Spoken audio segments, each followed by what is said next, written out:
Good afternoon. I'm Chief Erik Hydorn, Chief of Police for the Killeen Independent School District. On March 10th at approximately 11:25 a.m., an altercation between two students at Roy J. Smith Middle School escalated into a stabbing. The suspect was quickly apprehended by officers with the Killeen Independent School District Police Department near the campus as they were responding. Emergency medical services was immediately requested by the campus officer and began patient care within 7 minutes of the request. The victim was transported to Carl R. Darnell Army Medical Center, where she succumbed to her injuries. We are working closely with the Killeen Police Department's Criminal Investigation Division, who are leading the homicide investigation. Please understand that this is still an active criminal investigation, and many details will not be provided to protect the integrity of this case. I want to express my gratitude to our first responder partners for their support. I will try to take any questions and answer them the best I can at this time. What safety measures were in place yesterday? Any metal detectors or anything? We are still looking at all aspects of this investigation, and several middle schools and our high schools have measures in place. So you can't say whether there was a metal detector there or not? Not at this time. You can't say or there wasn't?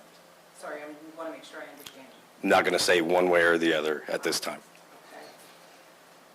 Although this is an ongoing investigation, have you all figured out the cause of the stabbing, or if it was an ongoing bullying situation between the two students possibly? There is information. I can't release that.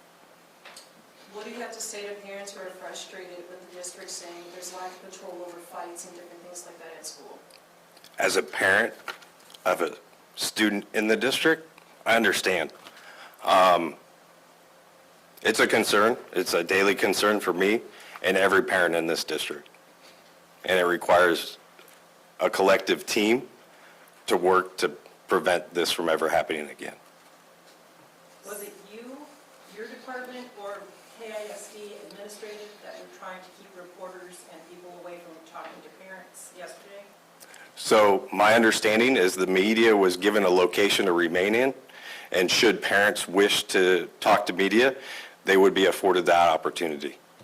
So they were told that they could be removed from the property if they didn't follow those orders, is that right?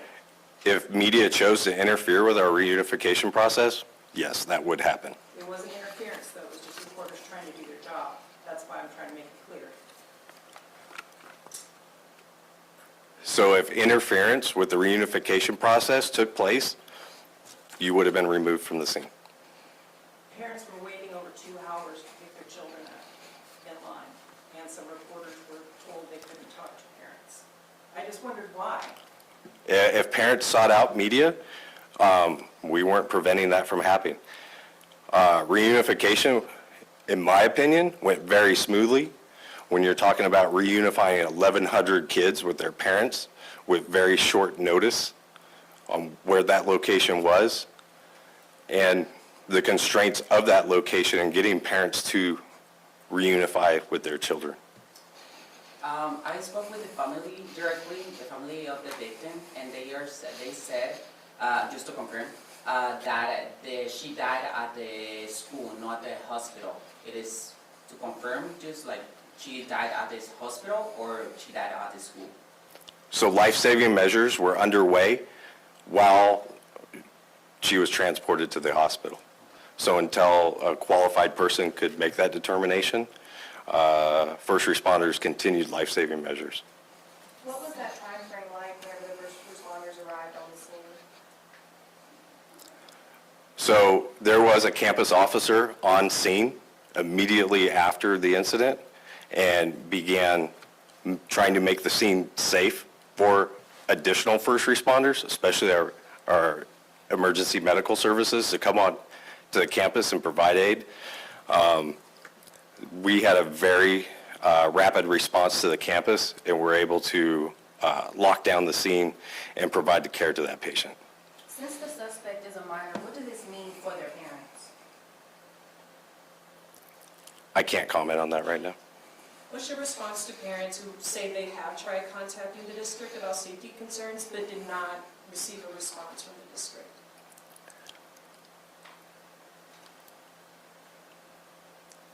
My email has not been flooded, and it's on a publicly facing website. There are several methods available, and Dr. Fay will address those methods in reporting those concerns to the district so we can address it.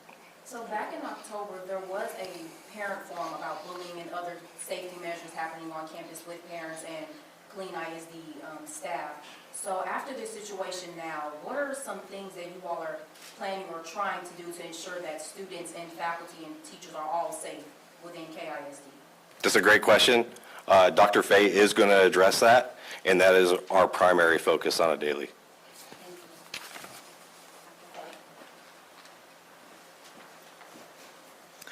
Good afternoon.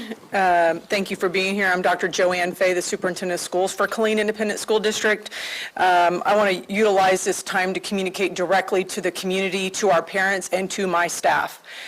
I want to begin by expressing my heartfelt gratitude to our KISD families. Number one, for your patience. Number two, your resilience and your trust as we navigate this difficult situation together. I know this has been a challenging time, and I want to assure you that the safety and well-being of our students and staff remain our and my highest priority. While this was an isolated incident, we recognize the deep concern that it has caused. And I want you to know that we are taking this matter very, very, very seriously. Moving forward, we are carefully reviewing and reflecting on our policies, our procedures, and our training protocols to reinforce the safest and most secure learning environment possible. I want to communicate to families today and to my staff that any major offense on campus, to include mutual fighting and assaults, will face disciplinary placement at the DAEP gateway ranging from 45 days up to a full school year, in compliance with the Texas Education Code and Manifestation Determination Review Guidelines. Major offenses off campus that lead to or are linked to a disruption on campus will also face the same disciplinary placement ranging from 45 days to up to a full school year. Finally, any student who assaults a staff member at KISD will be recommended for expulsion for up to a minimum of a calendar year. We are committed to learning from every experience and ensuring that our response and preparedness continue to improve. At this time, district leaders are fully cooperating with law enforcement as their investigation continues. In addition, KISD is conducting an internal administrative review to evaluate all aspects of the incident and our response to it.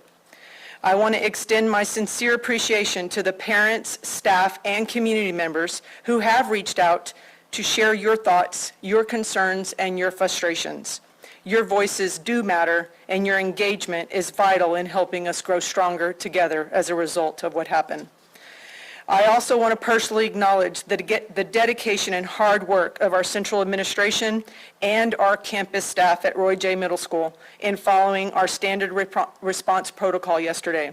Managing the reunification of approximately 1,100 students was no small task, and thanks for their commitment, the process was completed within about 4 hours. Each time we go through a situation like this, we learn and refine our procedures. We understand that incidents like this can take an emotional toll on students, staff, and families. Counseling support services remain available this week at the Jackson Professional Learning Center from 9 a.m. to 3 p.m. Today, we had 14 individuals that took advantage of that. When students return on March 24th, on-campus counseling support will be available at Roy J. Smith Middle School. Additionally, we will be sharing information with staff about our free services available through our Employee Assistance Program. And we are working with community partners, City of Killeen and surrounding areas, to provide additional counseling resources for anyone in need. This morning, a group of parents asked, how can they help? and I deeply appreciate the sentiment. Here's how you can support our efforts, and this is our ask. We ask that families and community members remain vigilant about what students bring to school, ensuring that they do not bring prohibited items as outlined in our student code of conduct. If you ever see or hear something concerning, you can make an anonymous report at www.kisdissafe.com. We also urge families to check and update their communication preferences to ensure you receive all messages from the district or your child's campus. You can do this through the front office staff at your child's school. The safety and success of our students and staff remain an unwavering commitment that we have. We will continue to work in partnership with parents, with our staff, and the community to maintain a safe and positive learning environment for all. Thank you for your continued support and for your trust in Killeen ISD. Thank you, that is all. Superintendent, we all know that this is a very serious and heartbreaking situation, and a lot of people in the community